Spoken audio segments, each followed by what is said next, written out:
Coming up on Torrance Today, it's Veterans Appreciation Week. Honor our heroes all week long with City Cable's virtual program.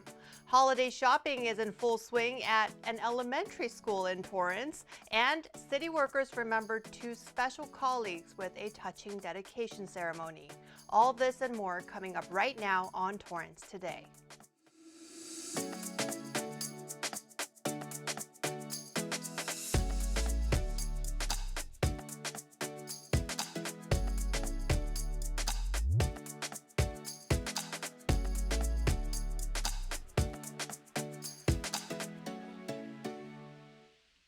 Welcome to Torrance Today. I'm Christine Lee. It's 4 p.m. on Monday, November 7th. I hope you had a relaxing weekend. Thank you so much for joining us. Here's our first story.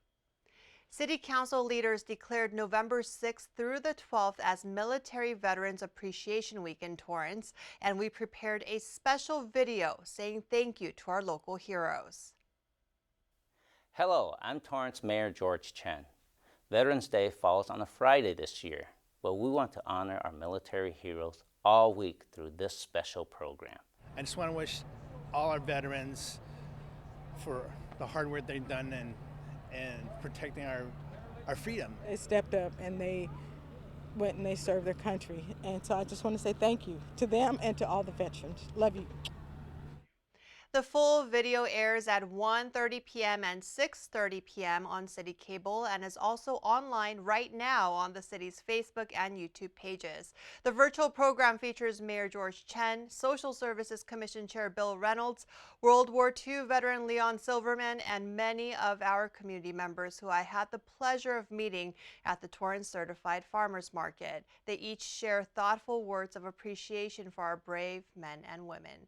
And members of the Social Services Commission read more kind words to our veterans as we close out the program. To all of our veterans, thank you so much for your service. We are so grateful for you this week and every week.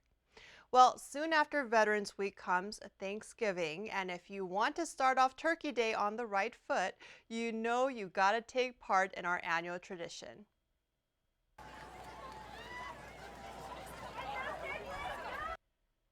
The 42nd annual Harry Sutter Memorial Turkey Trot takes place on Thursday, November 24th at 8 a.m. rain or shine, and deadlines are coming up.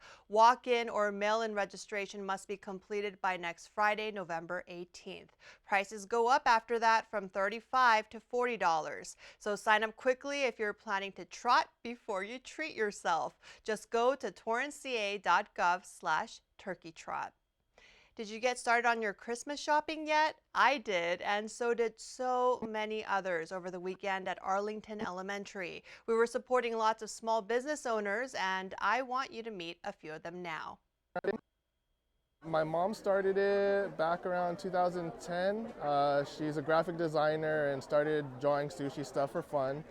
It expanded into a lot more different food types, and then she got to a point where she was ready to retire, and I was tired of my job, so I decided to take over the business. It's nice to have a family business carry on, and then it's fun for me to have my own business. It's all original artwork. Started with sushi, and now we have Japanese, Hawaiian, Filipino, and much more. It's very nice to be back in person. COVID kind of shut things down for a few years, so this is one of the few that's still going on in person, so it's nice to be back.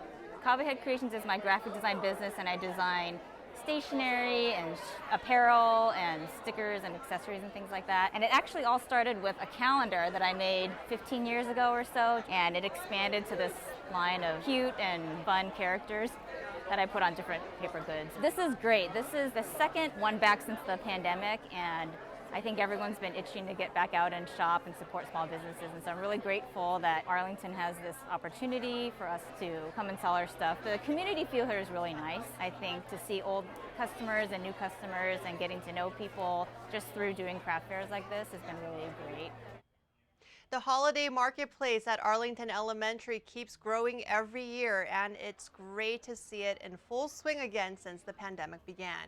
My husband actually told me that in the early days, the vendors all fit inside the cafeteria. Well, that is clearly not the case now, and it was wonderful to support our local business owners while grabbing some unique gifts you can't find anywhere else. If you missed this event, there are a couple of other craft fairs on the horizon. The Torrance Craftsmen's Guild's 53rd annual Fall Arts and Crafts Fair returns this weekend at the Torrance Cultural Arts Center, and the Hana Holiday Craft Show will take place at the Toyota Meeting Hall on Saturday, December 3rd. Another unique gathering took place just a few days ago, this held by city leaders to recognize a couple of beloved colleagues.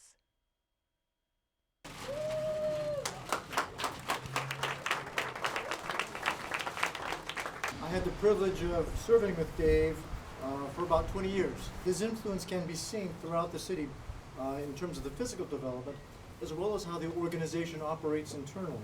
He had an influence on the cultural existence of what is now the Community Development Department. This is overwhelming. Dave would not have liked it because he did not like being in the forefront at all. He loved the people that worked with him. He thought of them as family. And I still do. I think of planning as my family and the city as well. Thank you for this honor. It's a huge honor, and I know Dave would appreciate it. Thank you. I'm here to witness the unveiling of a bench with a plaque dedicated to my wife, Mary Giordano, a longtime Torrance employee as the city manager, and prior to that as the finance director, and it's fittingly right underneath the window of where she toiled for many hours and many years, very happily on behalf of the citizenry of Torrance. And also fittingly, it's in a newly restored part of the frontage that is going to be drought tolerant with native plants, as I understand it. Something that she championed, and we do at our house regularly because of her input. So this is a time that we can celebrate all the great things that she did, and it's also going to be reflective of the colors that she loves so much. A lot of times we interact with our lives with greatness, and in this crowd there's a tremendous amount of greatness that is here, but we are honoring the greatness in both Dave and in Mary. And so these dedication programs, somebody comes forth in a family and says, you know, I'd like to honor my loved one. And we work very closely and make sure that the plaque, the bench itself, and the family is honored, and the person that worked here or the person that dedicated the plaque is honored as well. So it is a really important program to the city for us, and we really appreciate the community for supporting it. I can't tell you how important it is that we're honoring these two wonderful people here today. The bench dedication ceremony took place last Thursday right in front of the Permit Center. Now you know a little bit more about the stories behind each colorful bench, maybe see a face behind each one, and better understand how the two former city employees spent countless hours shaping our city into what it is today. Just a few short hours after this dedication ceremony, several businesses gathered inside the Torrance Marriott to an award ceremony hosted by the South Bay Workforce Investment Board. The event featured many more local stories, including that of a Torrance-based business who celebrated one of its employees that it found through the organization. So I'm with Sling Pilot Academy. We're the biggest flight school in LA, and we're based right here in Torrance at Zamprini Field. We have about 26 aircraft, and we have to keep all of those aircraft running well and in the air. We were looking for staff, and someone put us in contact with Chris, and he's managed to get us a few staff. So one of those staff is going to get an award tonight. Shane is such an outstanding member of our staff. He's been apprenticing with us for quite some time as a mechanic, and he's just outstanding. We're just so happy to have him. What a wonderful success story and a really cool job. Congratulations, Shane. Mayor George Chen opened the 27th annual award ceremony and banquet. It honored other businesses and training partners, including several more from right here in Torrance. Congratulations to all of those who are recognized for their hard work and dedication to our community. Well, Election Day is tomorrow, and Torrance has many locations where you can cast your votes. They are the D. Hardison Sports Center, the George Nakano Theater, the McMaster Park Campus, and Walteria Park. All locations are open until 8 p.m. tonight for early voters and will reopen tomorrow from 6 a.m. to 9 p.m. And just a reminder, ballots can also be dropped off at the Torrance Civic Center. The drop box is located between the Katie Geisert Civic Center Library and the city's Human Resources Building. If you moved or changed your name, you need to re-register. Just visit lavote.org. Well, still ahead, it's Mindful Monday. As the holidays approach, I want to remind you about a thoughtful fundraiser that's empowering young women in our community. We'll be back in 60 seconds. Hey guys, I'm Chef Joel Gammon, host of Scraps on A&E and FYI, and welcome to my Meal Prep University Cooking Scrappy. So this week it's all about aquafaba, which is the liquid left in the pot after you cook beans, or the liquid that's in a can after you strain beans. And we're gonna actually make a salad dressing out of this and making the most amazing chopped salad with aquafaba ranch. Salads are great for meal prepping. Make a huge batch at once and store all the ingredients for when you need them. To make the ranch, pour the aquafaba into a strong blender and put it on high. Add mustard, garlic, onion powder, and a little salt and pepper. Turn the blender down and stream in some vegetable oil. Pulse in some chopped herbs, and you've got an amazing, scrappy vegan dressing. Prep all your salad ingredients ahead of time, but store them separately in the fridge. Then you can quickly toss it all together for a crisp and delicious on-demand salad. Well, I hope you enjoyed the lesson, and if you're interested in even more scrappy cooking, you should check out our show Scraps on A&E and FYI.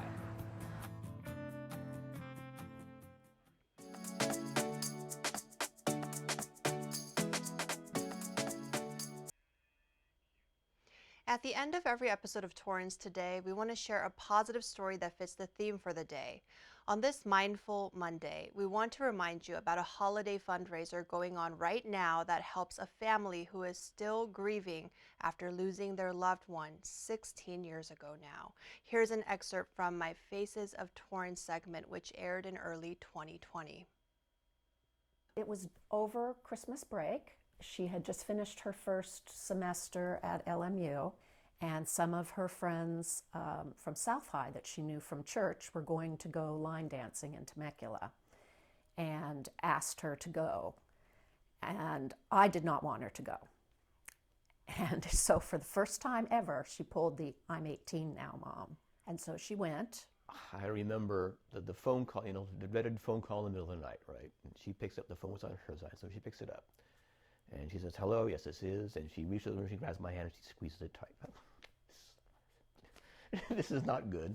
It was the darkest night I can ever remember seeing on the freeway. It was just like there were no lights anywhere. And she was alive until just past noon. I can see like it happened yesterday. West High graduate Allison Duart's life got cut short on January 7, 2006, when a wrong-way drunk driver hit her head-on. Just 1 year later, Allison's parents, Lindsay and Michael, established a scholarship foundation in her memory, saying they wanted to help girls who resemble their daughter. Not necessarily the best athlete or the best student, but those who strive to achieve their career goals. Right now, the foundation is partnering with Lynch Creek Farm on a holiday campaign where 15% of holiday gift and decorating purchases go to the foundation. The campaign ends on December 11th, and shoppers can check out online or over the phone. A scholarship foundation that stemmed from a tragedy has helped dozens of students, and now you can help more young women to pursue their dreams. It is heartwarming to see the Duarts continuing to support others and turn their tragedy into something more positive. For more information, visit admsf10.org. Well, that's our show for today. Let us know if you have a positive story to tell by emailing us at torrancetoday@torranceca.gov. Thank you for joining us. We'll see you back here tomorrow with more news from and for our Torrance community. Have a great day.